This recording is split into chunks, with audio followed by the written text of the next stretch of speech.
I'm happy that Dr. Warren could explain to you those chakras about which I told you yesterday. Because in one short lecture, you can't cover all these points. And if you get your realization and you progress well, then you can listen to my tapes, which are in hundreds, and you can understand the knowledge is vast like ocean.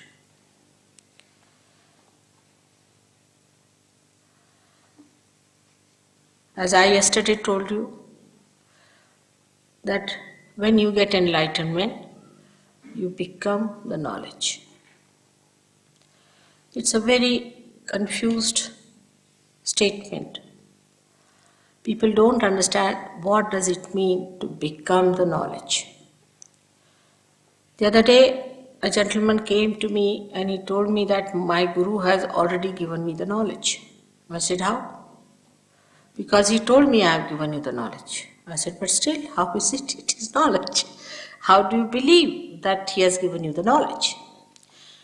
So he said, no, mother. He touched me on my forehead and I saw a light. I said, then still, you can see the light otherwise also. How is it you have got the knowledge? So he started thinking about it. He said that, what should happen if I get the knowledge? I said, see, this is another person sitting next to you.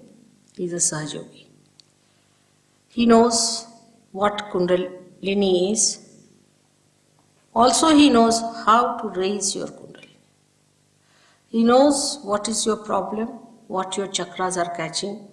He also knows what are his problems. So he asked me, how does he know? I said, he has become the knowledge. As yesterday I told you that on your central nervous system, you should be able to feel others and yourself, which is inside. Now, for example, a person who is mad. When he started becoming mad, he did not realize. He did not realize he's already possessed and that he's getting mad and that he should have treatment. Nothing he realized. Gradually he became mad and he is in the lunatic asylum. Or a person who gets cancer does not know he's developed a cancer. Till they say that now it's hardly 15 days, you have to die. This is on physical level, mental level. A person who is egoistical does not know that he is egoistical, that he is oppressing others and others are a part or parcel of himself. Like Hitler never realized that he was such a horrible devil, that he will go to hell. And those who were around Hitler that time did not realize that a devil is growing in this society, that a devil is going to come. Nobody realized everything, and suddenly after 11 years he comes back as a horrible, destructive, satanic force. So, if you read the books written before his regime, they were actually supporting him. Because they said that we are getting decadent, our society is decadent, and we need a person who will take us to austerities and who will make us little disciplined. We need discipline, we must have discipline. And so they liked him. Even the young students liked him. When he went to the universities, he charmed them by saying we must have discipline, we should be austere, we should not eat this food, we should not eat that food, we should become very austere. And that thing was very much appreciated by the young people. They did not realize whether this man was a devil or not. Now, knowledge is such that in that you see the subtle of yourself and subtle of others. And the subtle of ours and the subtle of others resides in the chakras. These are the chakras which reside within us.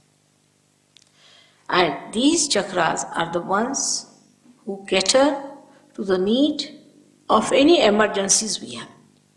For example, if you have to run very fast, we can run very fast. Our heart starts beating. The sympathetic goes into action. Then these chakras bring it back to normal by supplying proper energy to that part which has been overused. They bring it back to normal. When, say, on the left hand side and the right hand side, we have two extraction of the sympathetic nervous system. When this extraction is too much on the chakras, these chakras get separated. And there is a deity in every chakra. And when that deity sleeps off, there is a separation from the whole. Because that is how we are connected with the whole. This is supposing is the vertebra, is like this. Once it is broken off, you are broken off from the whole. The control is lost. Once the control is lost, then you start working on your own. Once a cell starts working on its own, it becomes malignant. It loses that relationship with the whole which gives it balance, a sense of proportion and coordination, how much to grow, and that's how cancer is set in. In the society also nowadays, because the society is becoming ego-oriented, we go on saying, what's wrong? What's wrong in this? What's wrong in this? As today, just now, Warren was telling you that there is a dharma within us.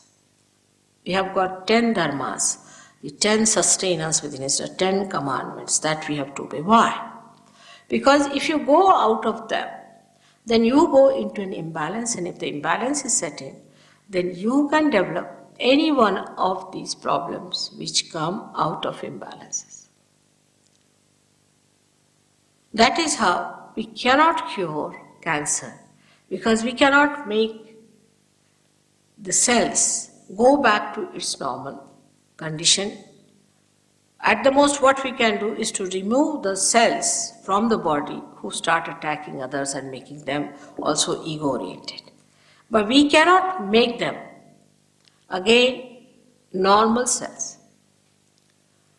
Only through vibrations you can do it. Because when you vibrate these centers, they become more powerful, they expand their aura, so the circle that was small becomes bigger, engulfs both the sides and bring them together, and again the deities are awakened and the cells start getting the message from the whole. This is a simple principle which is a subtle principle. But a person who gets a cancer, how will he know he's got a cancer or not? Because there is no way of knowing it.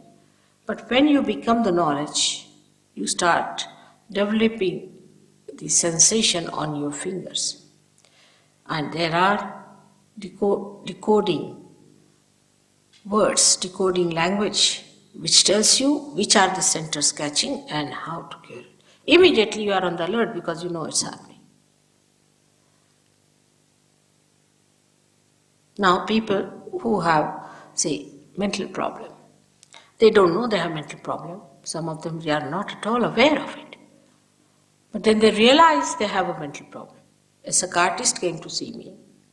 Today only he was with me. He's a Sahasrara, and he treated some mentally handicapped person. He's a psychiatrist. So he finds always his finger shakes before me.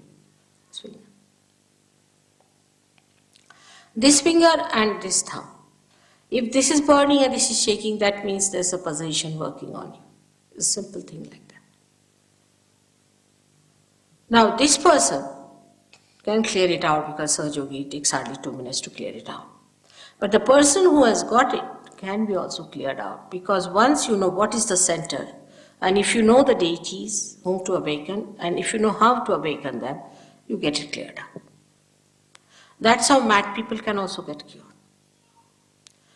Now here there's a madman on the road. Just now when he was speaking, I was in the room. He was saying, you must seek Christ, you must seek God, and all those things on the street. He's himself mad. You see a mad leading others into what? Lunatic asylum? He's talking like that loudly. You must seek Lord, you must seek God. How? How do you seek? Just giving lectures, seek the Lord, seek gods. Is this the way? If I say now, put your attention inside, just now you are sitting before me, a simple thing. Your attention is towards me. Now turn your attention inside. Can you do it? You may say, yes, we are doing it. That's wrong. That you are not doing at all. Something has to happen within. Unless and until something happens, your attention cannot go inside. Many people just believe into something false. Go on believing into it till they suffer from it. I have seen people who have been like that, fanatics. In their old age, they become absolutely either violent people or useless or aggressive or boring. Some of them become really half mad and some of them full mads. So believing into anything without the knowledge about it is a very blind game. Now sustenance has to be there. Now we can say in India we have Sikhism, which is a very great religion. But the people who belong to Sikhism are not supposed to drink at all. After all, Guru Nanak, when he said you are not to drink, because he knew about it, he knew what he was saying about it. He was an incarnation of the primordial being. He was the primordial master. And when he said that you should not drink, now I am told that in England the Sikh people drink more than even the Scotland people. It's most surprising. Imagine.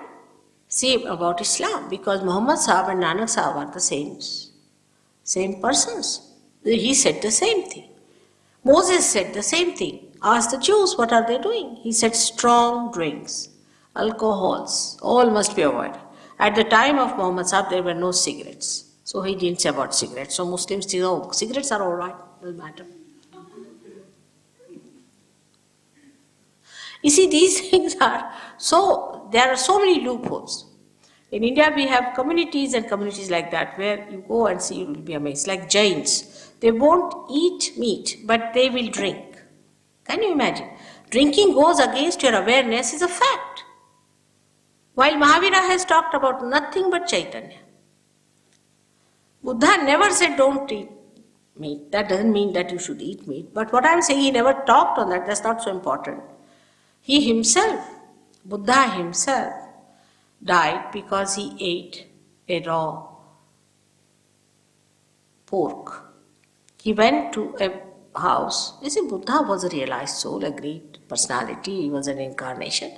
And he went into a house where, as a guest, suddenly he appeared there. And the person was just a hunter. And he said, oh, Buddha, you have come to my house. What should I give you? What should I do? He said, I have very little time. Whatever you have, you give me. He said, I have killed a wild boar, but the food is still to be cooked and it will take some time. He said, all right, give me half meat. And he died of that.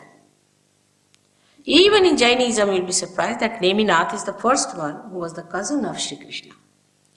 In his marriage, there was a big function and lots of birds were brought. I mean, they were Jains, imagine.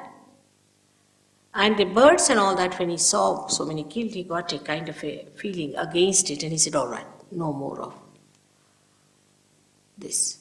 But they have gone to another extreme of vegetarianism. I mean, they can be very cruel themselves, but they don't mind that. They can be vegetarians. To such an extent that you can't imagine. So this is the problem with the religion has been, that you go to extreme of things.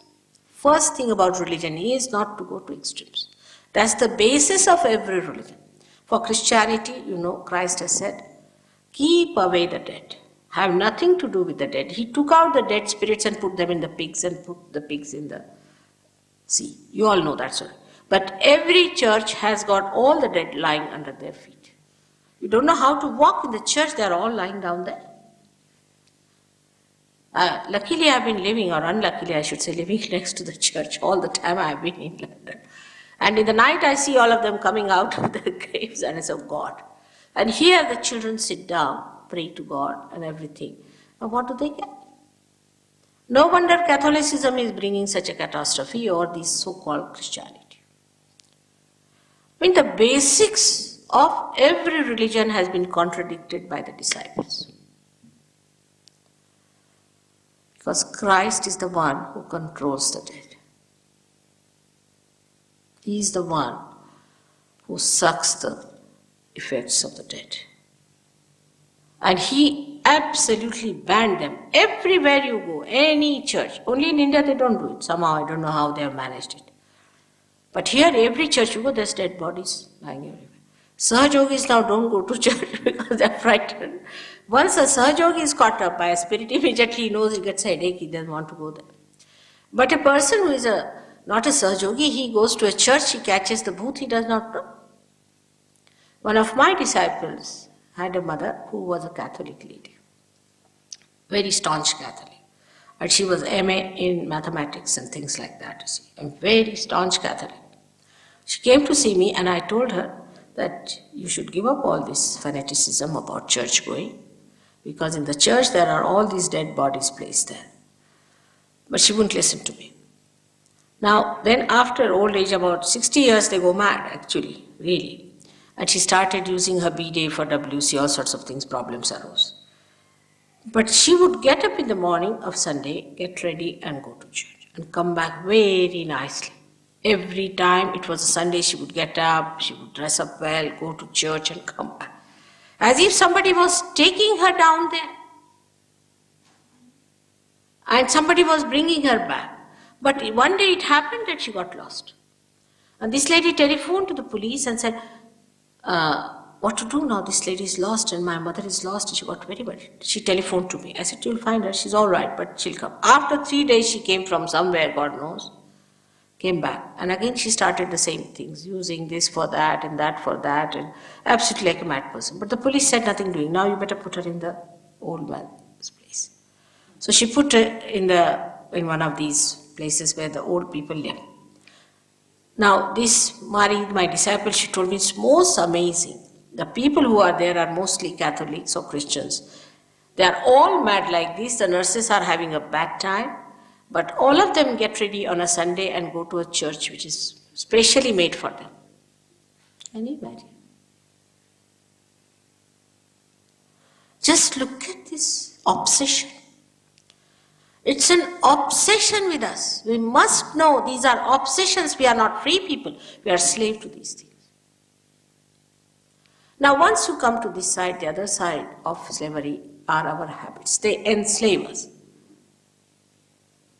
They enslave us. I have seen now people, I once had a minister sitting with me, and Russian minister, very powerful man otherwise.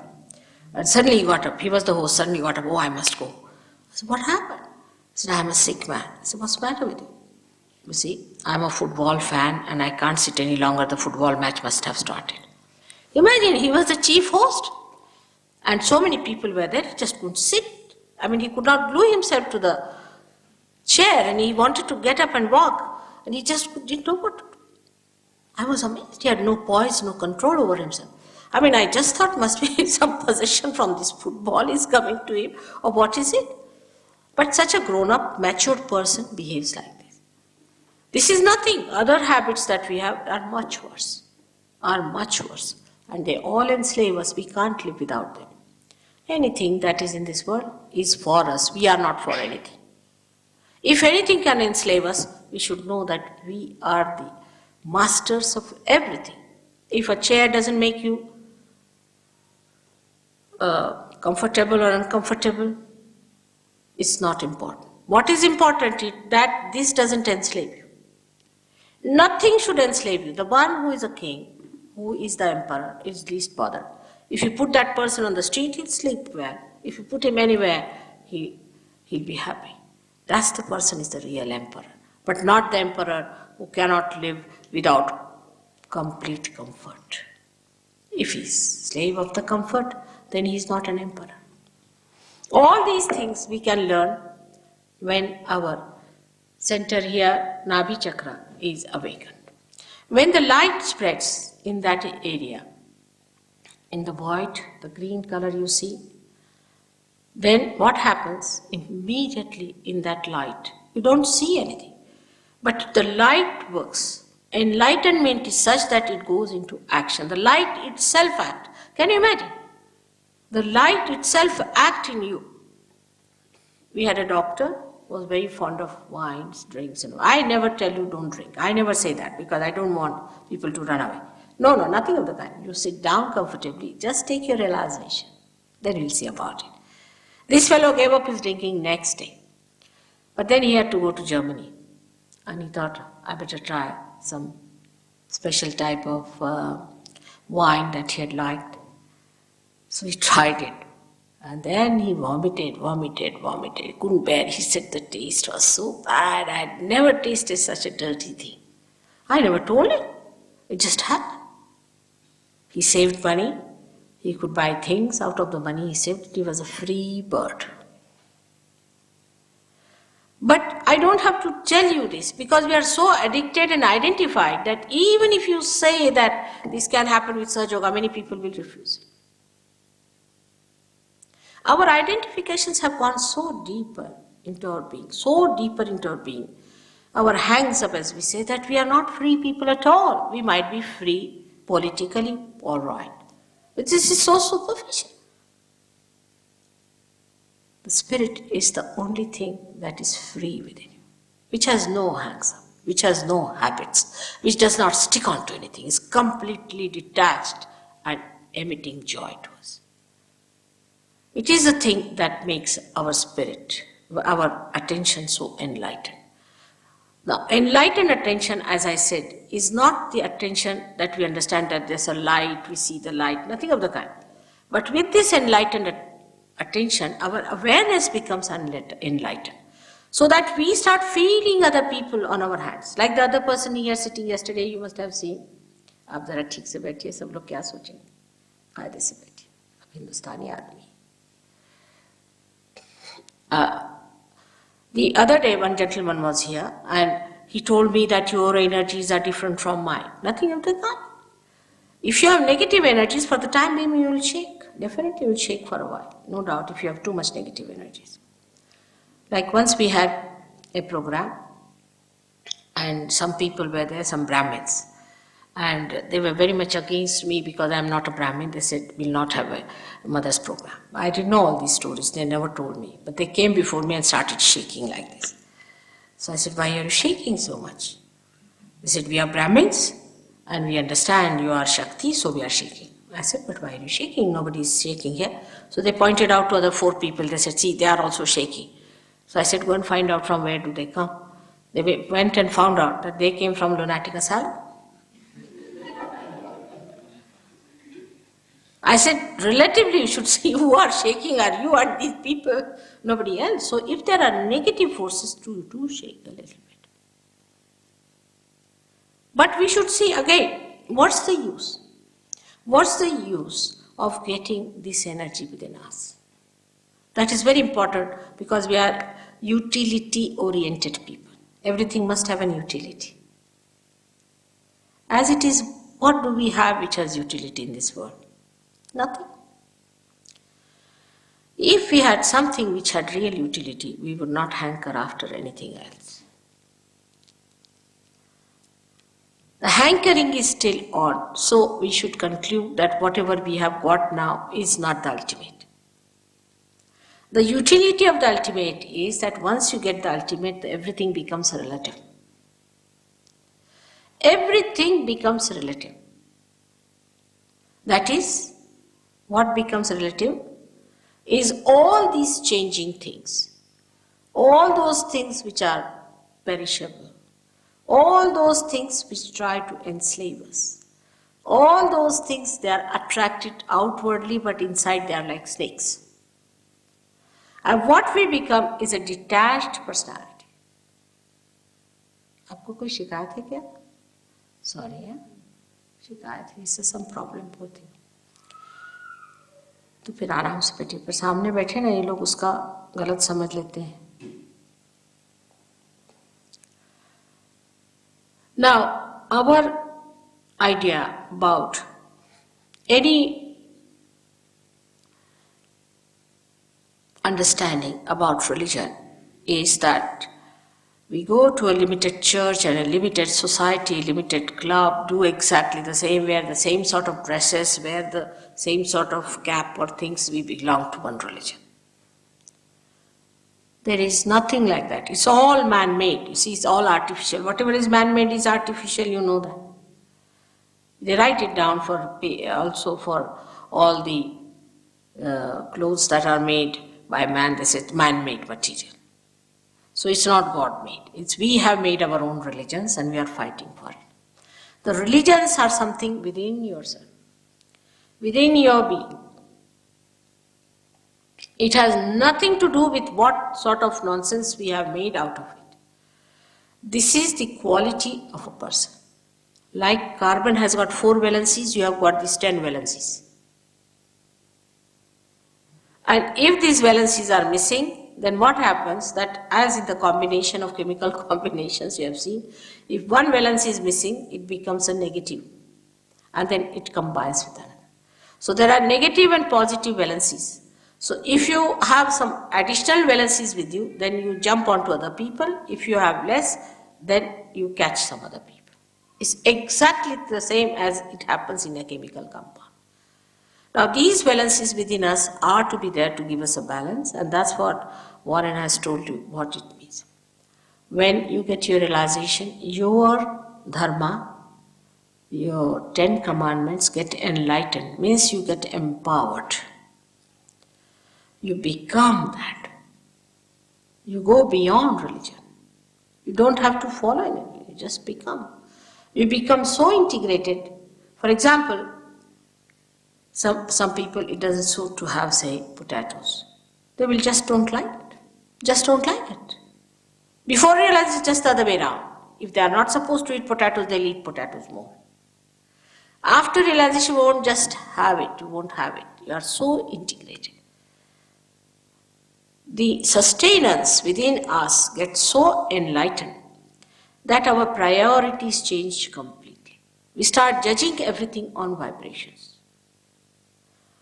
Now we have a little girl, you have seen Olympia. She eats very little, practically solid food she does not eat. But if I give her anything to eat, she will eat. From nobody else. But if I give her anything, she'll ask for more and eat. It's surprising, she understands vibrations. If you understand vibrations, then it is very easy to retain your valencies intact. Because you are empowered. Not only that, but you just don't like anything else. Because you like the vibrations to flow. When the vibrations are flowing, the spirit is emitting through your central nervous system the joy. That is the quality of your spirit. The joy you start feeling. And when you start feeling the joy, then you don't want to give up. For anything, just don't want to give up. You want to enjoy it. So you become the knowledge and the attention which is actually placed in this area and sustained by your liver becomes enlightened. As I told you yesterday, sitting down here, if you want to feel about anyone, you can find out. Like just now I saw one gentleman sitting little awkwardly. I thought he's not sitting properly. I said, sit properly. But then I paid attention to him. I knew he was not well. So I said, have you got any problem? He said, yes. I said, then it's all right. So with attention, you immediately understand a person, what's the problem with that person is. Sitting down here, you can find out the vibrations of anyone. For example, now we can say, if there's no Russian, that, should I say or not? Brezhnev is possessed. He's a possessed man just now. I'm going to Russia. I hope I'll take out his possessions. He's a possessed man. They are dealing in these parapsychology. Same in America, it's going to happen. It's going to happen everywhere where you try to practice these spirit and spiritualists and all that, what we call Preta Vidya, Smashana Vidya and all that, which is absolutely horrible things, calling them with sophisticated names like parapsychology and call it by, what are the names they call it? Charismatic movements and all sorts. It's nothing but spirits. Nothing but spirits. All these people are practicing nothing but spirits. They bring out the dead spirits and call it the Holy Ghost, imagine. This charismatic movement is another horrible thing. I don't know how to tell you about it, but I must say that the whole science has become so subtle that nobody knows that this is the scorpious, horrible satanic force that is working through us and attracting us to these spirits. Some people said, Mother, there are good spirits and bad spirits. But why? Why? Why go to the dead? You don't know which is good, which is bad. How will you know? Why go to the dead? We have to be in the present. We don't have to be in the past. So that's one thing happens when you lose your valencies, that you go to the left. When you go to the right, you may be very austere, you don't eat that food, and this and that. You may become a very ego-oriented person. You go to another side called supraconscious, the collective supraconscious. The left side is the collective subconscious and the right side is the collective supraconscious. When I started my work, I decided not to talk about these dead spirits. I said, I'll manage without that. That's not possible. For 3 years, I never talked about it. I didn't talk about the deities, I didn't talk about anything. For 3 years, I managed it. But then among us, a lady came who was practicing all these things. And she possessed so many people. And thousands of people used to go to her. She would tell them which horse will come first, where is the money lost, all sorts of things. And thousands of people used to throng, Here we have so few people, but let some tantrika come in, you won't be able to control your traffic. This will be the condition with any one of these horrible people coming in. And this lady really made me talk of these things. And that's what it is, they exist.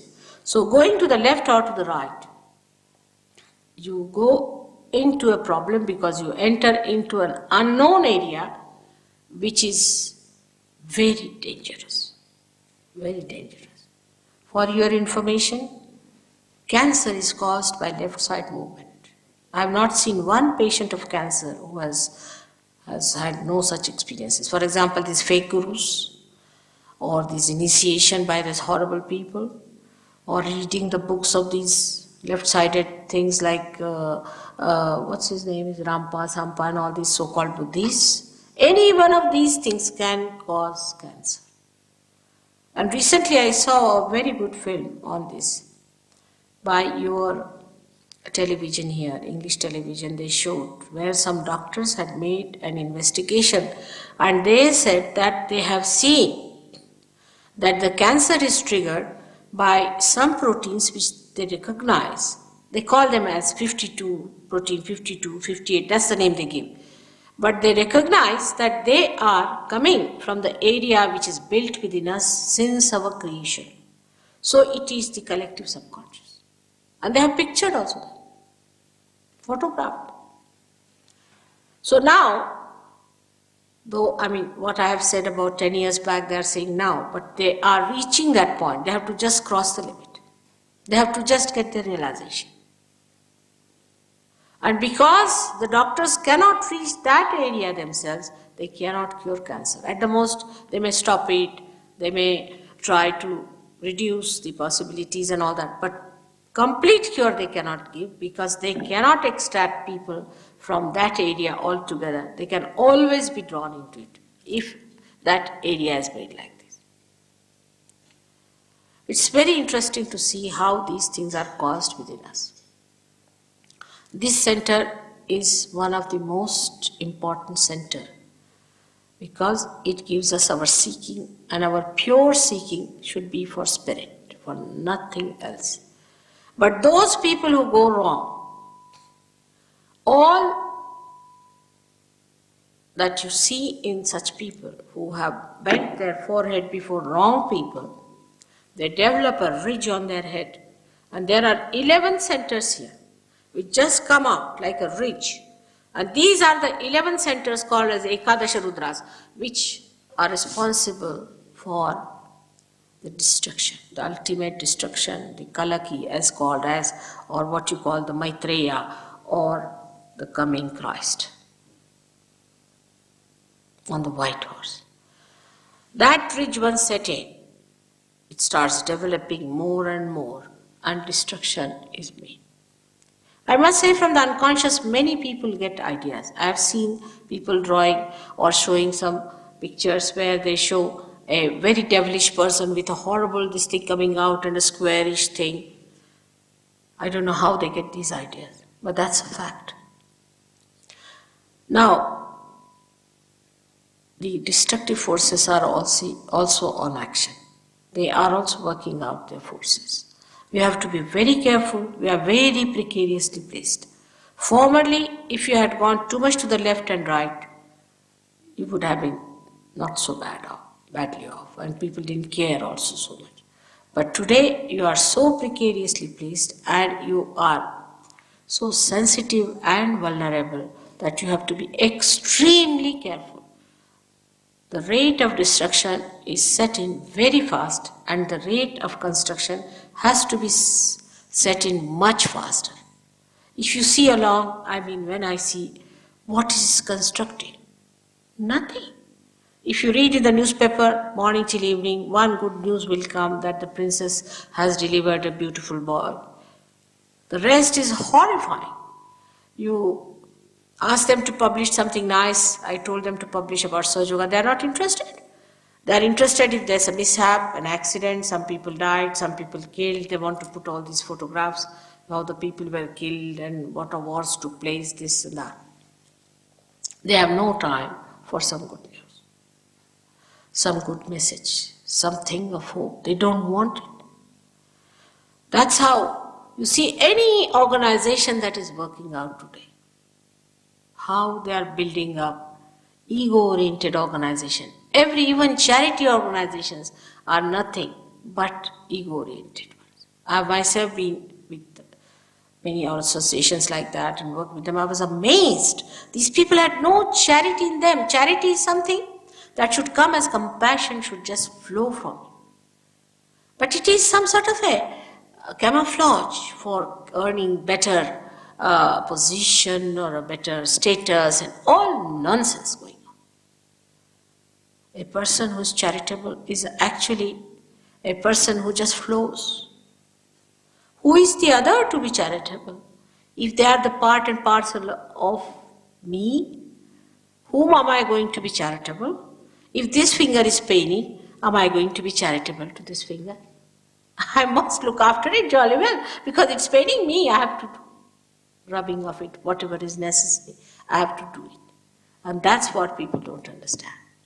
All this kind of our facade will one day fall down, and we'll find out that we have been wasting our energy over something very, very trivial. Actually, the all-pervading power does everything. We do not do anything. Believe me, we do not do anything. How many flowers are turning into fruits just now? Who is doing that job? How many seeds are sprouting at this moment just now? Who is doing all that? How many children are born at this moment? In the human body, no foreign matter can stay.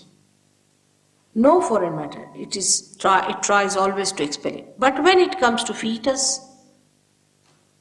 not that the body only keeps it there, but sustains it, nurtures it, looks after it, makes it grow, and when the right times come, it throws out. Who does that? We take everything granted. Take our eyes. If you are a doctor, you can see what an intricate thing has been created as eyes, that we see people through these eyes. Who has done all that? Have we done it? Can we make even one eye? And we see so many different types of eyes. This is the compassion of God. This is the power of God that is all pervading. First time when you get realization, first time you feel that compassion. You feel those vibrations. You feel that all-pervading power. You can now know that all-pervading power is there, and then you can see the maneuvering of it. You can work it out. You can work it out. Use it. You are the instrument, as I say. You are the master. Only you have to assume that power. Warren, I hope, has told you how he came to me. I don't know if he's told you. He just came with a phone call. He had my phone number, and the person who sent him gave a big idea about me, that she's not available, this is that, and all nonsense. I'm the most available person. He just called me, and I said, come along. When he came to my house, he got his realization. And now in Australia, he's transformed so many people. We have ashrams in 7 cities of Australia. England is the most lethargic, I must say. 7 cities of Australia are now there, ready to get it. There are so many people working it out, because once you get the light, you give it to others.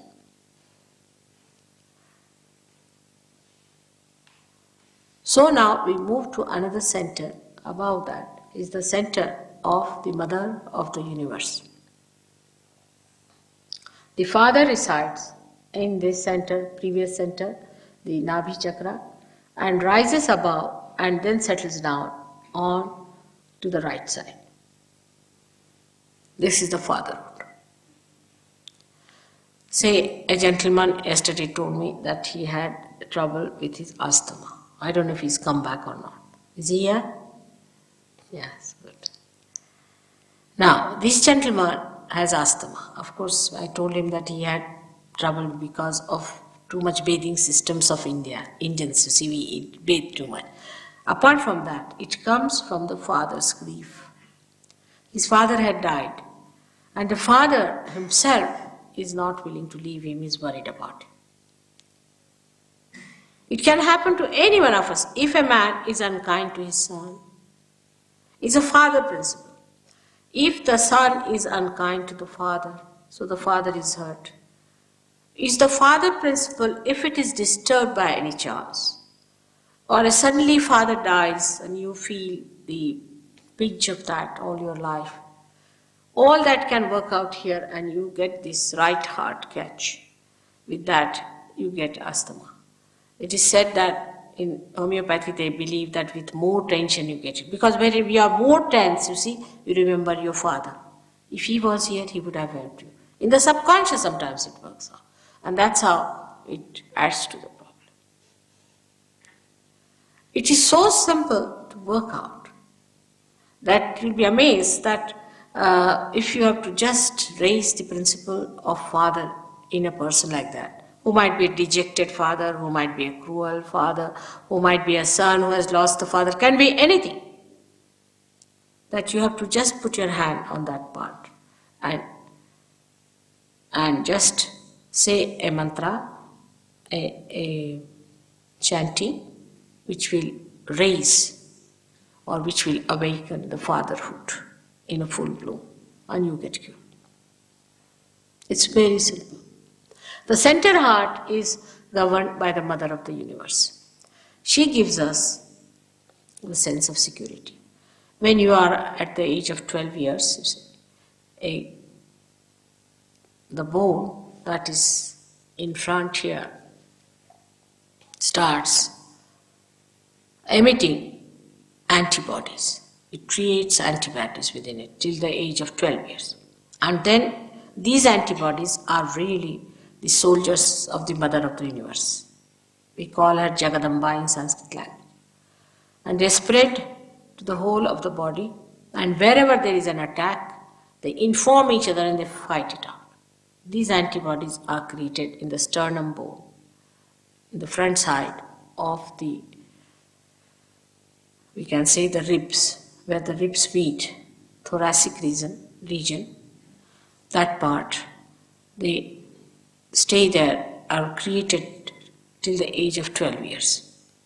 Now what happens in ladies especially, they are the mothers also. When their motherhood is challenged, they get a problem. Like a woman say her husband is a flirt, he has a roving eyes or sort of a thing, and she's insecure. Then this motherhood is challenged. And when it is challenged, she gets a problem there.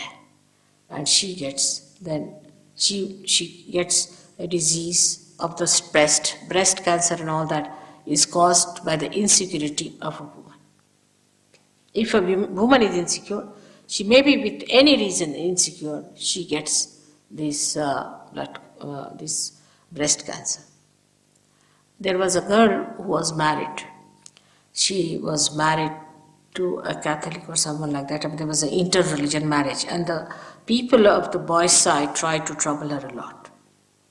It's very common in India, but here also I see it is so. And they tried to sort of say these things to them and that thing to her and to her parents and things like that. And she developed this insecurity within her, that she developed breast cancer. Now, when we are cruel to others, we don't know we are giving them cancers. What does it take for us to be kind to a girl who's married in our family, who has come to us? We are experts in saying things that hurt others. We learn from childhood how to talk to people so that they are really hurt. By hurting them, we give them cancers. But this only one realizes when you get your realization. Then you really understand that how much a person is suffering. Because you also feel a little pain there. Your whole style of talking, your whole style of behavior, of commuting with others completely changes. This center is very important. On the left-hand side is the mother's side, and the mother itself is. If the mother is a lunatic, you get a problem there. You might get it, we call it a heart. There are two hearts. One is the heart of the spirit and one is the heart chakra. If a mother is a fanatic, she's a woman who is very fanatic about her food, things like that, then the children get it. It's a dangerous thing to play with children like that, to have complete discipline on the children and just keep them, must walk straight like a horse put to things. And children should be allowed to have their freedom. Actually, when we suppress them too much, they become hooligans. That way Indians are better. They know how to bring up their children. They allow their children to have all the freedom. Just give them the idea of dignity. And when the children are so free with their parents in childhood, by the time they're about 4 or 5, they become extremely dignified. Like I see children saying words like, get out, get away. From where do they learn these words? They learn it from their parents or learn it from friends or someone they must be learning, because these words are normally not spoken by children. Get lost. I've seen a little child saying that, get lost. I mean, it's too much to say to someone. But it happens like that. Because we do not understand what we should talk before the children. How decently, we may be most indecent people, doesn't matter. We might be absolutely rotten people. Even a dacoit knows that he should behave properly before his children, because children will become dacoits. Even a prostitute will understand that she should not behave in a manner that the child takes to prostitution. It's a common sense that whatever we do, the children take so easily. So whatever you want to give them, whatever you want to impart them, that's how you should behave before them. But now, as the society is today, people are not paying so much attention to their children at all. They are so, still the ladies are, the mothers are still like brides, busy finding new husbands. Husbands are still like bridegrooms finding new wives. And the children, poor things, don't know where to look. God knows in what orphanage they have to end up their life. Even the industries like that. I wanted to buy yesterday a pure cotton frock for a little child. I couldn't find anywhere. Not one frock I could get in the whole of Derbyshire and also in London, for your information, which was pure cotton. We don't think that children can't bear this artificial man-made fiber. It's very dangerous. It's very bad for their skin. When you were young, you used cotton. You had mills of cotton here. And why give this horrible stuff to your children, which you never had? By the time they grow up to your age, they'll have all blotches on their faces. They'll be, I don't know what diseases they may have of their skin. No one realizes this. The kind of panties you are using, the kind of things you are using for them is very dangerous. I don't know what's going to happen to them. The things they are using, you never used them when you were young. Believe me. And these are the times when they really require complete attention. And these are the times when they are absolutely tortured. Even the industry is not worried about them.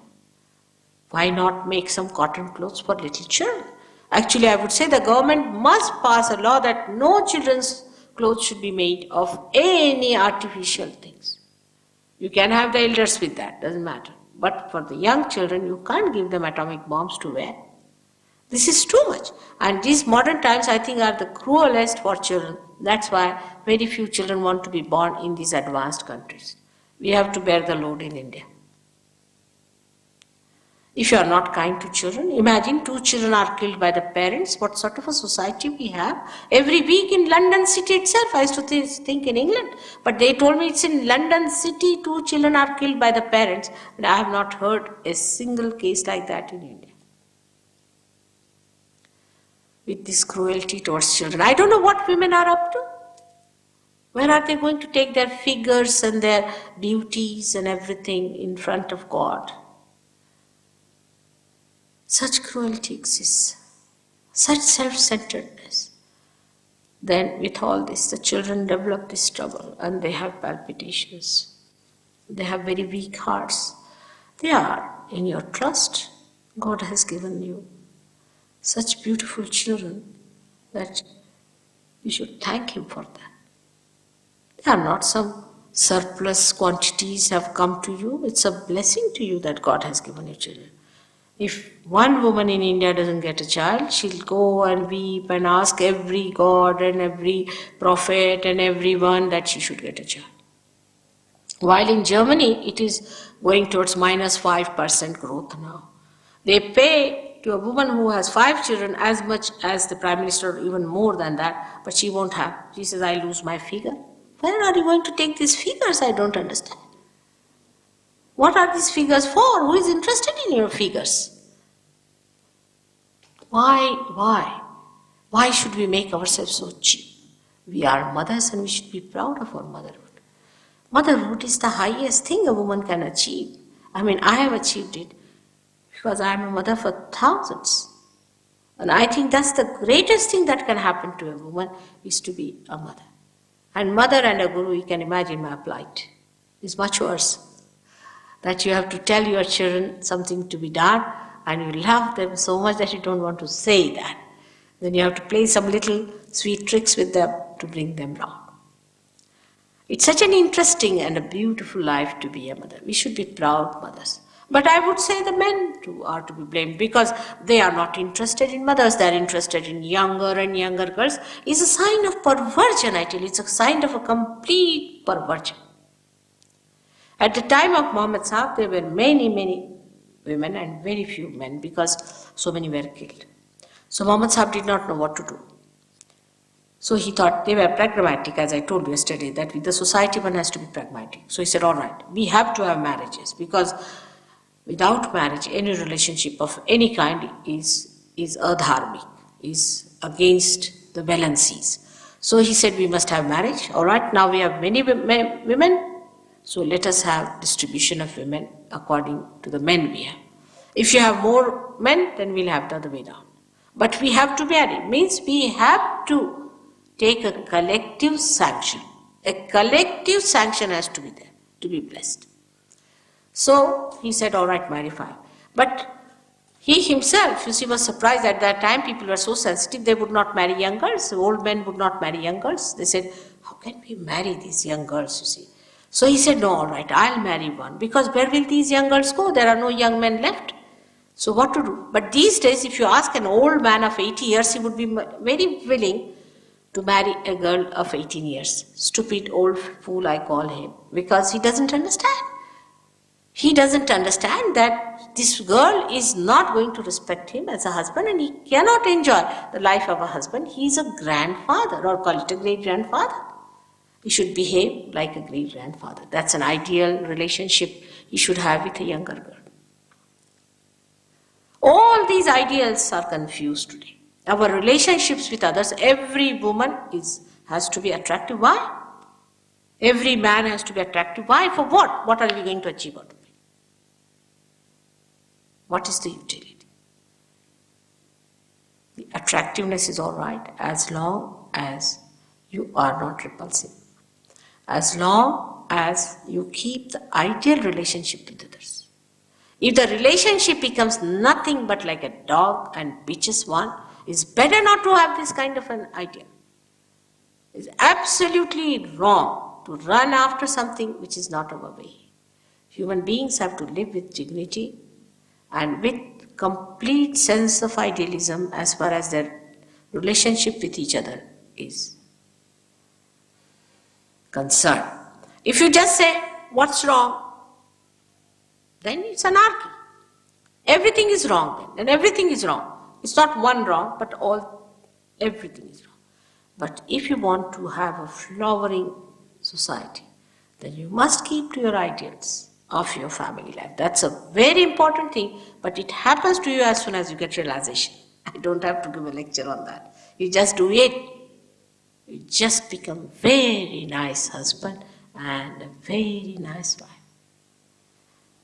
Beautiful families can come out of Sahasrara. There are so many, you will see them.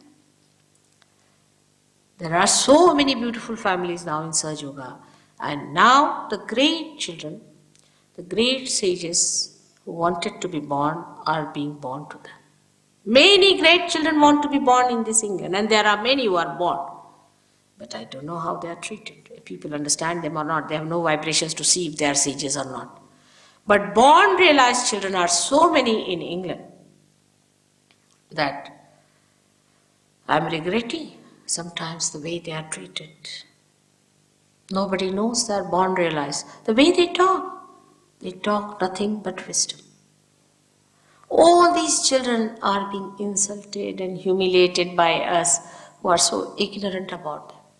I must say they are very brave. They are very courageous to take birth in the countries where they are not appreciated and looked after. Another extreme is in our country, I should say, where people will sell their whole country for the sake of their children. I mean, that's going too far. That's another nonsense we do. But something in between is that you love your children, respect them, they are your trust, they are realized souls, they are sages. They are the foundations of the new world that is going to come. And this is what it is a mother has to learn. The dignity of a mother must be respected. I am sure you all must have respected your mothers very much. But now, as mothers, I don't know if you will be respected. Once this is established that a mother itself is the highest position a woman can reach, and she is to be respected, all the priorities will change among women also. Because what can they do? They have no place as mothers. So they just get fed up of their children. They think, what's the use of this motherhood? Is a thankless job. All this can only change when man changes within himself. When the transformation takes place. Just now, it is just one of the sermons that you could hear somewhere in a very, I should say, an orthodox place. But the whole, this orthodoxy becomes part and parcel of you, and you become so much tuned with it, absolutely tuned with it. You like it. You like to love your wife and nobody else in that way, and the husband likes to love her in a special way, while the wife wants to love the husband in a special way. It happens. There's no insecurity, otherwise you come back home and you find your wife has eloped with somebody. Imagine what a situation it is. I mean, since I came in first year, I got such a shock. We had a neighbor, she was 48 years of age, and her son was about 22, and he had a friend about 20 years. This lady eloped with that 20-year-old boy, and she had 3 other children whom she left. The house was sold, the whole house was, because under law, she gets half of the property or something like that. And the 3 daughters are now on the streets. The younger 3 children, where daughters are on the street, who's going to look after them? The lady, 48-year-old lady, is still a bride, you know. going to the church and getting married. There is no dignity in this, no love, no affection. Christ you follow. Christ has said, you say, thou shalt not commit adultery. I say, thou shalt not have adulterous eyes. He's gone up to that subtle stage. We follow Christ, we wear cross, we go to the church. Where are we? So I come to you, to another center now, is the Vishuddhi. This is a very important center in human beings, because when this center is awakened, you become the witness. You become the collective. This is the center of the collective being. You become, again I say, you become the collective being when this center is awakened. It's a very important center. And now, as I am with you, I must tell you about what we suffer from. And what Indians suffer from, or the Eastern people suffer from, is another thing. For example, Eastern people suffer from too much talking, right side Vishuddhi we call it. And the Western suffer from not talking at all, especially English, they never talk. Actually, you have to pinch them. They never laugh. That's the problem, is they'll just smile, and it's regarded good manners, but this speech sometimes very boring. Now the left Vishuddhi is a thing which is very much more subtler than what we think of. Is a very funny sort of a situation where you get a left Vishuddhi, and that you get very commonly among the Western people, because they have developed a new sense of guilt. I mean, everybody is guilty. Without going to the courts, without committing any guilt, everybody is guilty all the time. Like a lady, oh, I'm so guilty. What happened? I didn't say thank you to her. So it doesn't matter what is it to be guilty after all. Oh, I'm so guilty. What happened? I spilled some coffee. It's all right, doesn't matter, it can be cleared out. What is there to be guilty? But it is an unknown guilt people have. They don't know why they are guilty. Why they are getting all the time this feeling, oh God, I should not have done it. I should not have done that. What? What guilt? What guilt we can have? And this guilt is a horrifying thing. I have seen start from America, England, Portugal, Spain, Italy, all that, Switzerland, all these places, nothing but left Vishuddhi is the first problem and the last which I have to conquer. One lady got up and she said, Mother, I am guilty because of Vietnam. I said, Vietnam? It's finished long time back now. What are you going to do about it?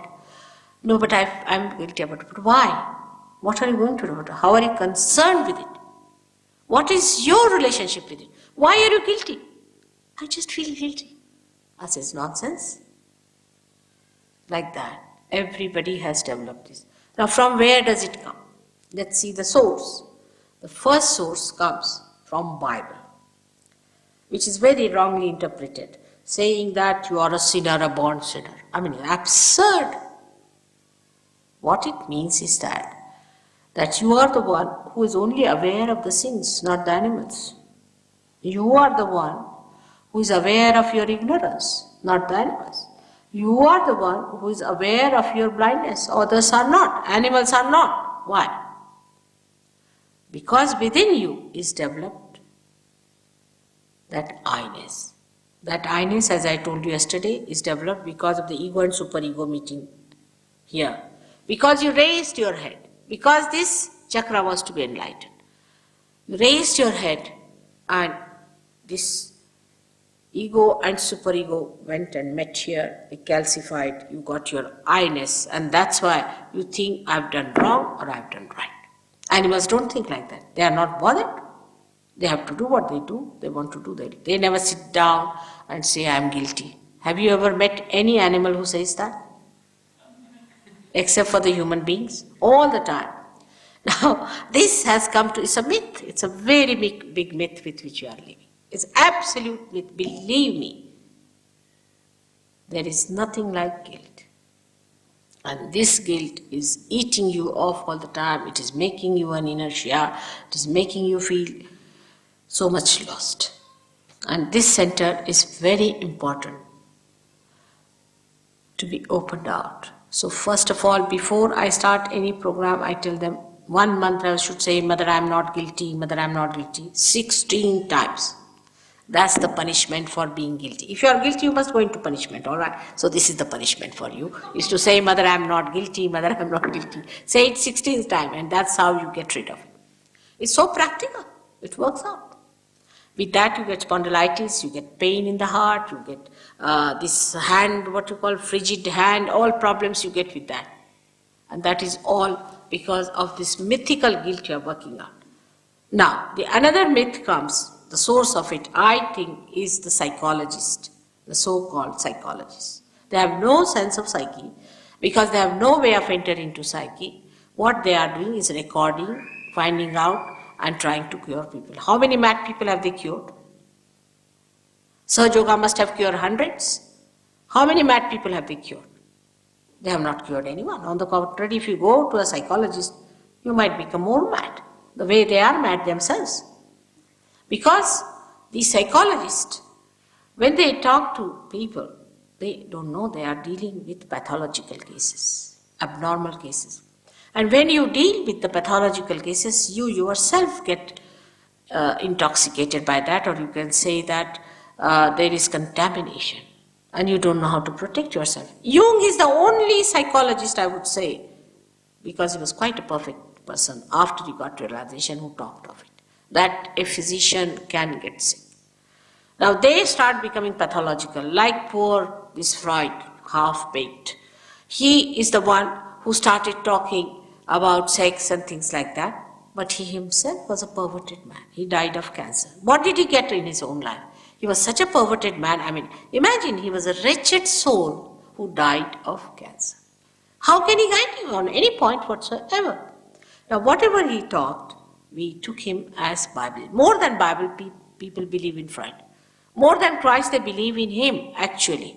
And if you reduce it to a minimum sentence, you can say he made everyone a sex point. You are nothing beyond it, nothing more than that, nothing else but that. Imagine to reduce your dignity to that level. As a mother, I just give him a grace mark by saying, poor fellow must have dealt with pathological cases and he was caught up and he gave these wrong ideas to people. He dealt only with the psyche, with the left side, which is also starting from there, but ends up there, ends up into your superego.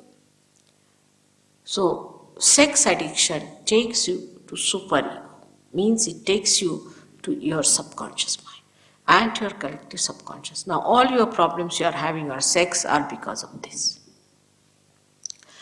Emotional behavior and all perversions take you to collective subconscious. There was a girl in India which is very abnormal. She came to me and she said that she wants to be with men and she wants to be with girls and she wants to marry a girl. She wants to dress up like a man. I said, really? So I gave her some Sahasrara Yoga treatment and I found that there was a man in her. She was reduced to nothing. It was a man who was possessing her. And she was given these ideas through that man. And that's how she was talking. She was a possessed person. All these abnormalities come because you get possessed. There was a girl in Cuba who came to see me from Cuba in America, a short girl, very petite, small, good-looking girl. And she told me, her husband told me, Mother, surprising, my wife can take whiskey bottle neat like that, one she can drink it down. So I said, all right, sit down. I gave her a bandhan as we call it. And I saw a big, huge, like a globetrotter, really a very huge Negro coming out of her. And I looked at her. I said, do you know any Negro? She said, Mother, do you see him? Do you see him? He is the one who drinks. I do not drink. She said. And when he was distracted from her, she became such a sweet wife. All these abnormal behaviors, when you overdo it, lead us to that collective subconscious where you catch all these horrible people. Also, it can lead you to collective supraconscious if you become very, very egoistical. Then you can become Hitler. What's wrong? What's wrong? What's wrong with Hitler? Nothing wrong. He was perfectly correct when he said that he has come to save all the Aryan race and his nose was a specially made one. I mean, God must have been surprised to hear all that. I mean, you have to create some variety, isn't it? But this is what it is. I mean, these absurd things that we do in our life as saying, what's wrong? We jump into those ditches where you cannot return without some load on your head. And those loads work out all the things and you become such abnormal people. Then on the streets you will stand and shout like a madman. And if you provoke them, they are even worse. So better not talk to them and argue with them. Forget them. All those fanatics that we see are nothing but possessed people. Most of them are possessed. I would say so many of presidents and these despotic people, most of them are possessed. I meet them, I shake hands with them, they shake before me, and I know that they are possessed people. How are they there? They should not be there. They are possessed, they possess other people, they make them work out, and all this aggressiveness starts through their possessive powers. So this center is the one which brings you back to normal. And then once the Kundalini rises and touches your fontanelle bone area and opens it out, then from your hand through this center, that collective personality starts manifesting. You become the collective personality. You become. Again I say, it's the actualization. It is not that we are brothers and sisters, let us form United Nations and make good money out of it. It is actualization that you feel another person within yourself. And this is what is most important. This center, I can talk about this, I don't know how many hours, but this center has 16 subplexuses. And it looks after your eyes, nose, ear, nose, throat, everything, neck, even your face and all that is governed by this. A collective person, a collective being has a face which has a coefficient that even the face can emit vibrations. But this is to be seen only through vibrations. You will know who is the collective being. The most important is this part of the head where I told you that when you bow yourself to wrong things, this is the biggest obstruction, is the lower plate of the brain, which is called as Murdha in Sanskrit language. It's very important, gets swollen up and a big barrier is built and you become a person completely cut off from the all-pervading power. Means all the protections, all the guidance, all the nurturing things, everything starts disappearing from your life. Now we go ahead with that center to the center here, which is very important and which I must tell you, though it's time to finish this lecture, is the center of Agya, which is placed in the center of pituitary and pineal body, which controls our ego and superego. Between the optic chiasma, a very subtle center exists. Some people call it a third eye. But the third eye they see is not the one I'm talking about. The third eye means the eye which sees inside, not outside. This center is very important and is adorned by the deity of Mahavishnu according to Indian name, and English name is Lord Jesus Christ. This is a very important center. Now seek your Lord. Where do you seek him? Where does he exist? He is to be awakened, and he resides here. Because most of you are coming from that background, I want to talk about it. Though Mahavira and Buddha, both of them also reside within us. Mahavira resides here and Buddha resides here. But Christ resides here in the center, inside the brain. Now this is a very important thing which all the Christian institutions have missed about Christ. That Christ is to be born within us, that he is to be awakened within us. That is only done through Kundalini awakening. And once he is awakened at that point, the ego and superego both are sucked by him as a result of his awakening. And this is a very big thing. That's why I said, I am the door. But very nice, they crucified him. But that crucifixion was also a drama, because ego and superego has pressed these points so hard that to pass through that, you needed somebody to be just divine. And he was Omkara himself, the divine personality, who never died and passed through that. Krishna has said, who is at this point, has said that Nainam Chidanti Shastrani Nainam Dahati Pavaka. He said, this divine power, this Omkara, never can be killed by anyone. It cannot be destroyed by anyone. And this itself took the birth of Jesus Christ to create that passage for us. And that is the thing he proved, that it cannot be killed. But they are all one and related to each other. This you will discover in Sahasrara Yoga itself. Because once that rapport is established, you have to ask questions. What is the relationship between Jesus and Krishna? And you can discover eternal vibrations. They are all related to each other, very closely. Christ has said, those who are not against me are with me. Nobody has tried to find out who are those. It is said in the Bible that I'll appear before you like tongues of flames. Nobody tried to find out what is that. Or tree of life. This is the tree of life.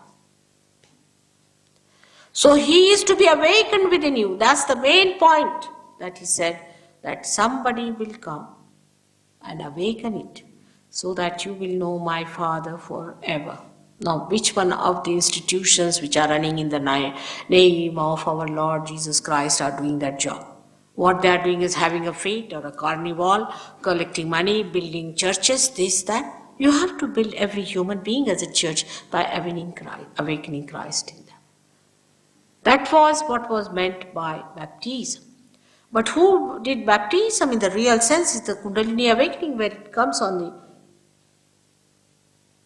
fontanelle bone area, which is called as Brahmarandra, and breaks through that. Who has done that? None. I went to a church called Unity Church. They have united all the churches, I believe, and also united all the ghosts of the world. All kinds of fake gurus are there. All kinds. They have no discrimination of any kind. I was so amazed, Christ. He was not so diplomatic, I should say, because the way he lashed at these people, and then he said, if they are hot, we can manage them. Means if they are hot, means they are cut up, we'll manage them. If they are cold, we like them. But if they are halfway, I spit them out of my mouth. These are his words. Because these half-baked people, compromising with the devil and talking of God, how are they going to deliver the goods? Why not awaken your Christ within yourself and see for yourself? You'll be amazed when you raise the Kundalini and Kundalini comes up to this point and it cannot go further. Among all the Christians, this is a problem. You have to ask them to say Lord's Prayer and it works. That's a mantra. At the time when the center is getting, because Krishna is a collective being, Allahu Akbar means the same. You have to put your fingers into yours and say Allahu Akbar. Realize souls. And you get the Kundalini rising. You can see the pulsation of the Kundalini at the triangular bone. You can see the rising of the Kundalini. You can feel the breaking of the Kundalini at the Sahasrara, at the point where it comes and breaks. So you enter through the gate of Christ, who sucks these two institutions and makes the way here. And once the Kundalini rises about Agya, you become thoughtless. The limbic area is the kingdom of God from where you are guided and the Kundalini passes through. That's the last job that is to be done, and now it is done. That is done, now our Mass. It has to be done. It was to be done. It was promised. The time has come. But where are the people? Sometimes I wonder. I'm in England now with you. You'll be amazed that in India, these people have seen thousands and thousands are there to receive realization in the villages. Here I find people don't want reality. You should have a circus. At least English people come, but Indians, very few, and they never stick on. It's so amazing, I can't understand. It's amazing how things work out. When are we going to take to it? I mean, it's free. You don't have to pay anything. It's your own. It is spontaneous. It is there. But still, they get realization, they get lost. It's something so surprising. I've been working here, you won't believe, 10 years now. 8 years? 8 years. For 4 years, in the first 4 years, I had 6 people. They would come up, go down, come up, go down. I said, what sort of people? 4 years. Can you imagine? In India, I go for 3 months and I get thousands. Is it that there are very few who are going to be saved? As told by John, he said only few thousand are going to be saved. Is that what we are going to do in the West? But England is the minimum. You'll be amazed. Even Italy is better. Switzerland, Geneva, so much better. What's happening? Here they run after a man who is asking for a Rolls Royce. A fellow who asked for a 59th Rolls Royce, they starved themselves and made a Rolls Royce for him. And when he came, they gave him the Rolls Royce. Imagine. They said he's a perfect master. There is no pure intelligence left in the mind to understand that how can you get spirit for this nonsensical Rolls Royce. At least Derbyshire are not, people from Derbyshire should not be impressed by that very much. Because they make it here. You cannot make God, can you? You can make Rolls Royces, all right. Can you exchange Rolls Royce for God? They are running after such horrible things, like horrible another thing that somebody is trying to teach you how to fly. The wife of the director is sitting here, who started suffering with epilepsy. Her husband got epilepsy, her daughter got epilepsy. They all were epileptic and they were paying thousands of pounds, 3,000 pounds to fly. And they started hopping themselves like a frog. Imagine. With pure intelligence, you must ask that guru to drop himself from the leaning tower of Pisa. I think it was made only for that. And see if he can fly even 1 inch higher. Why not use your intelligence? You are supposed to be the most balanced and intelligent people. Yesterday I told you that you are placed. The most important place in the universe is the heart. England is the heart of the universe, and the heart is lethargic. What can I do? You have to tell me, what am I to do? To pump this heart into reality. There are seekers, I would not say there are seekers. When it came to hippism, thousands became hippies. But all absurd things they accept very easily, and why not the thing that you are seeking? It's beyond my mind, I cannot understand. Now, I didn't come to this place as an immigrant, as I told you. I came here because something happened and my husband got elected to this country, which was important, which was, I think, was preordained, was to be. But I have to implore you now to take to this and understand that this is what William Blake has told you, that the prophets are going to be in this country. that the God of men are going to become prophets and they are going to have the power to make others prophet. That is Sahasrara Yoga. There's nothing else but this. He has promised so many things. He has even described the house where I lived. He has described the house that we are occupying now, exact position. He has described the ashram where we lay our foundations. Into such details that I am amazed. Such a great sage and a seer was born in this great country and nobody wants to see through. Now what am I to do? I hope very soon people would realize that they have to take a very big role, a very important and vital role in the transformation of the whole humanity and saving of this disastrous time. They are the ones who have to lead people into the kingdom of God. I can hope and bless that. May God bless you.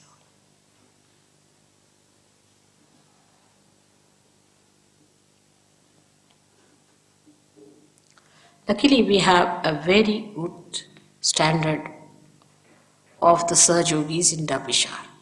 Really surprising. And Blake has mentioned Derbyshire very much. They wanted me to come to Derbyshire. I said, Birmingham has been sufficient for me and I will not go to Derbyshire. They said, Mother, please. And then he said, Blake has mentioned you come to Derbyshire. That's how I am here. And I hope that this center will definitely create very good Sahaj Yogis. Great prophets can be created out of this. After all, Blake has mentioned Derbyshire very strongly, recommended it. But what I find today when I went for a drive, there's a lot of black magic on. People are indulging into horrible, horrible things. I was worried, quite worried. It's a very dangerous thing. It's dangerous for you, for your children, for your families, for everyone. And I found those pockets. I was amazed how they are prospering here. May God give you strength and proper wisdom to understand how you are placed in relation to the great work of God.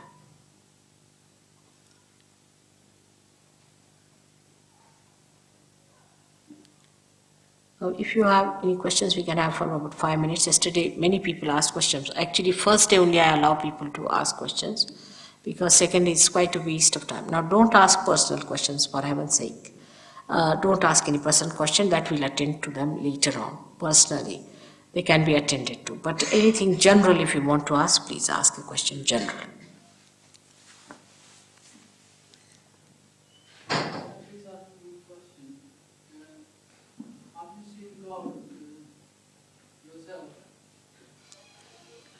He's an Indian. Have you seen God yourself? Why do you ask this question? Are you authorized to ask that question? First you see your spirit and then we'll talk about it. Why should you ask such a question? Are you an Indian? Then at least keep some manners. Please be seated. This kind of an arrogant question should not be asked. Have you seen God? Why should you ask me such a question? What authority have you got to ask that question to me? I have to ask you a question. Have you felt your spirit? All right? First feel your spirit. That's why Buddha never talked of God. I yesterday only told you. Because suddenly you want to see God. Have you got eyes to see God? You can't see me, even how can you see God?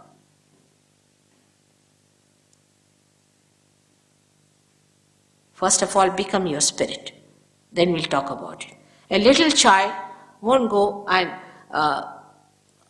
talk to a king and slap him on the face, will he? Is he supposed to do that? We must know our boundaries, our maryadas. Especially Indians must know. I'm surprised sometimes to ask such a question like that. Have you seen God? Whether I have seen it or not, why should I tell you? But what is he saying? Leave it, please. Let's have another question. Doesn't behave. It's very arrogant. I'm surprised that you've learned such ways here. It's never done by an Indian. It's very embarrassing. Any other questions? Just imagine, if I've seen it, is he going to believe me or not seen it? ये हिंदुस्तानियों का हाल है. हमारे तो नाक कटा के रख. इतना रद्दी लौट आया हुआ इस देश में. All the scum has come sometimes. Any other questions, or would you all like the experience? I mean, what a question it is. Have you seen or not?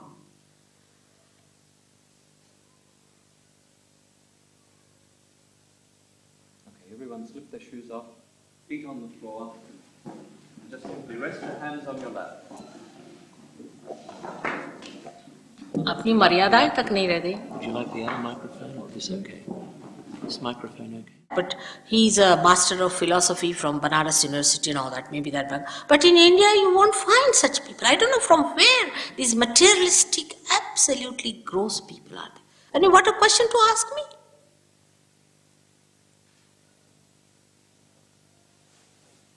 It's never done.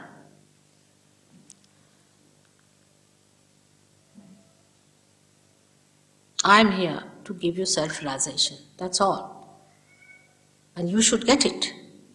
That's your right. This is a bank, I should say, and I have to sign your checks. That's all. If you get your check signed, that's all. Finished. That's my relationship with you. I'm not going to tell you about myself to get crucified again. Christ tried to tell something about himself, and they crucified him. Now, if I tell him, of course, I know about God, he's not going to accept. If I say I don't know, then he's not going to accept. Stupid. Indians are not stupid at all. They're very wise people, I must say. I'm surprised from where this stupidity has come. Very wise. Indians are very wise because it's a yoga bhumi. You know? It's such an ancient country of ours. You don't know the praises of this country. I cannot. Do not judge them by the people you see. No. It's a very great country. It's very great, spiritual, absolutely spiritual country. See, these are, I don't know what's the matter with the very superficial people have come here. Extremely superficial. There are some great souls also, I say. But don't judge. Don't judge that great country. Once I was going to India with my husband and told him, we have touched our country. He said, how do you know? I said, see the vibrations. The whole country is vibrating. The atmosphere is vibrating. He said, really? I said, you go and ask the pilot. We were in the first class, we went down and I asked him. He said, sir, we just touched it about a minute back. Such a great country like that. The Kundalini of the universe resides in that country. Can you imagine? The Kundalini. And they have no desire to seek. That's the power of desire that resides there, and they have no power to seek. क्या करें? किसके सामने रोएं? I'm myself surprised. And those who have come also like gurus, horrible people making money. I'm ashamed if I am an Indian by any chance, or if, as I'm ashamed, I sometimes feel, what have they done to what we had? We have such a tremendous heritage. You are just the shoot, you are just the outside, you are the tree, we are the roots. You can't live without us. We are your roots. And these roots I see, I can't understand.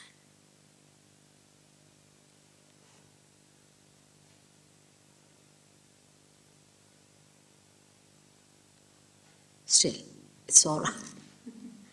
It's the concern of a mother. Let's have it. Now, put your hands towards me, please. All of you, take out your shoes. You must have seeking. If you have no seeking, what's the use of coming to my program?